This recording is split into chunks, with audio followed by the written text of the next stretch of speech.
Faut-il arrêter de faire des exercices de respiration? Je vais tenter de répondre à cette question, ou en tout cas, je vais essayer de t'amener peut-être à un point de vue un petit peu différent et d'amener un petit peu de nuance là-dedans. Moi, je m'appelle Gary, je suis coach et formateur en respiration et instructeur de la méthode Wim Hof. Et bien souvent, on me demande quel exercice de respiration est le mieux, qu'est-ce qu'il faut faire comme exercice pour ci, pour ça, pour ça. Alors, la respiration, c'est un domaine qui est en train d'exploser littéralement, et tant mieux. On en a tous besoin, on a tous vraiment un intérêt à se reconnecter à son souffle. Et du coup, on voit de plus en plus d'exercices de respiration différents qui sortent. Il y en a des dizaines, on peut même en trouver des centaines. Là-dedans, même s'ils ont des noms qui sont tout nouveaux, il n'y a rien qui a vraiment été inventé. Des exercices de respiration, notamment à travers le yoga, ça existe depuis des centaines et des centaines d'années. Par contre, il y a quelque chose que je voudrais partager avec toi aujourd'hui. L'exercice de respiration, c'est bien, mais à mon sens, en tout cas, c'est pas suffisant. Et je m'explique tout de suite. Tu as certainement entendu parler, par exemple, de la cohérence cardiaque, de la respiration alternée, de la respiration abdominale, de la respiration consciente. Si tu fais du yoga, tu as déjà entendu parler de plusieurs noms d'exercices de respiration. Tous ces exercices sont pertinents parce qu'ils répondent tous à un objectif qui est différent. Quand on pratique la cohérence cardiaque, l'idée, c'est de réguler sa fréquence cardiaque et c'est aussi d'aller chercher un équilibre du système nerveux, par exemple. Si on fait une respiration de l'endormissement en 4, 7, 8, comme son nom l'indique, l'idée c'est de se mettre dans un état d'esprit, un état nerveux propice à s'endormir. Donc ces exercices-là, quand ils sont pris individuellement, ils répondent tous à un besoin sur un moment donné. Ils vont avoir des effets à plus ou moins court terme. D'accord ? Mais qu'est-ce qui se passe si tu prends ton quart d'heure dans la journée pour faire ton exercice de respiration, mais que pendant les 23h45 qui restent, ta respiration elle est décalée, elle répond pas à tous tes besoins. Tu commences à voir où je veux en venir. Donc, quand on cherche à améliorer sa respiration sur un plan assez global, ça peut être pertinent de faire des exercices de respiration, mais à mon sens, c'est toujours hyper important de s'occuper de sa respiration fonctionnelle, de se poser la question de savoir comment est-ce que je respire même quand je n'y pense pas. Comment est-ce que je respire la plupart du temps et de manière inconsciente. Et à mon sens, c'est vraiment sur cette respiration-là qu'on a intérêt d'agir si on veut avoir des effets bénéfiques. On est 90% de la population à avoir une respiration qui est qualifiée de dysfonctionnelle, qui ne répond pas à tous mes besoins. Premièrement, en apport en oxygène. Deuxièmement, en équilibre du système nerveux. Et on pourrait en rajouter là-dessus plein d'autres.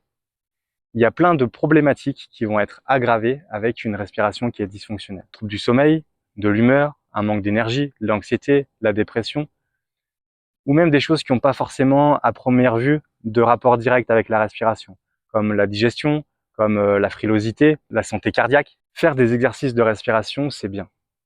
Mais s'occuper de sa respiration fonctionnelle, à mon sens, c'est beaucoup, beaucoup, beaucoup mieux. Ça veut pas dire qu'il faut que tu arrêtes de faire des exercices de respiration, mais j'aimerais aussi que tu réfléchisses là-dessus, sur l'intérêt, la possibilité d'envisager un travail de fond sur ta respiration fonctionnelle. Parce que concrètement, si je fais ce travail-là, j'arrive à modifier mon schéma respiratoire et que ma respiration répond à tous mes besoins. Que même quand je n'y pense pas, ma respiration est dite idéale. À ce moment-là, est-ce que j'ai besoin d'un quelconque exercice de respiration? Je ne pense pas. Je vais reprendre un exemple, la fameuse cohérence cardiaque. J'ai fait une vidéo un peu plus détaillée sur ce sujet, je te mets un lien, je t'invite à la regarder si ça t'intéresse. Et je parlais de la cohérence cardiaque parce que c'est l'exercice de respiration qui revient le plus souvent. Dès que je commence à parler un petit peu de ce que je fais, je parle de respiration, je dis ah oui, je connais, c'est la cohérence cardiaque. Comme si l'ensemble des techniques respiratoires et de la science de la respiration se concentrait autour de cet exercice-là. Mais ça reste un seul exercice. Et même cet exercice qui, a priori, est simple d'application. 5 secondes d'inspire, 5 secondes d'expire. Et pour beaucoup d'entre nous, la cohérence cardiaque n'est pas appliquée correctement. Pourquoi? Parce qu'on va manquer de connexion au souffle, on va manquer de force dans sa respiration, ou en tout cas, on a un schéma respiratoire un petit peu bancal qui ne va pas nous permettre de mettre de la fluidité dans cet exercice. On va avoir un facteur limitant soit sur l'inspiration, soit sur l'expiration. Je trouve ça dommage d'aller pratiquer de la cohérence cardiaque et de le faire mal.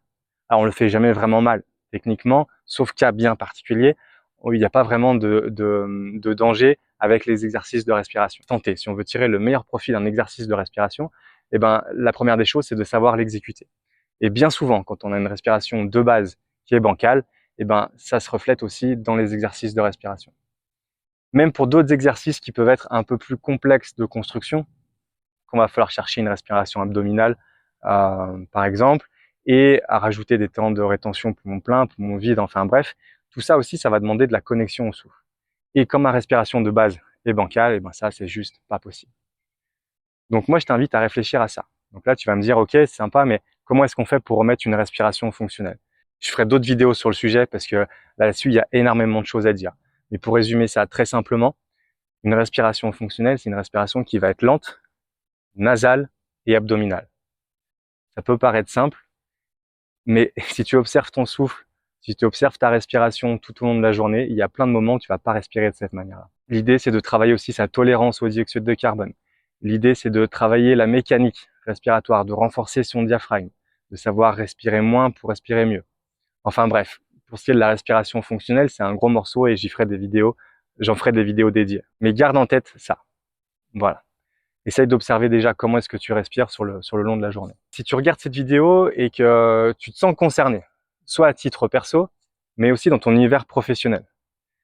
Si tu es coach, thérapeute, professionnel du bien-être, en bref, si tu accompagnes du public dans une démarche de mieux-être et que tu ressens la nécessité d'avoir des meilleurs outils pour l'accompagnement à la respiration, j'ai créé une formation qui va être spécialement dédiée aux personnes dans ta situation, qui cherchent à se former davantage sur le souffle pour pouvoir mieux le transmettre. Donc, tu as un lien dans la description et il y a plein d'infos qui répondront à toutes tes questions. Si tu te sens pas concerné par ce que je viens de dire, tu peux te sentir concerné par ce qui arrive maintenant. Une fois par mois, j'organise des webinaires respiration. C'est des webinaires qui sont totalement gratuits et pendant 1 heure de temps, on fait 2 choses. La première chose, c'est qu'on en apprend un peu davantage sur son souffle. Justement, on va donner aussi quelques pistes pour remettre une respiration fonctionnelle et on va pratiquer des belles séances de respiration. Donc ça, c'est gratuit. Il suffit juste de t'inscrire avec un lien qui est dans la description aussi. Merci d'avoir suivi cette vidéo jusqu'au bout. Je vous souhaite un bel été et je vous dis à très vite. Ciao.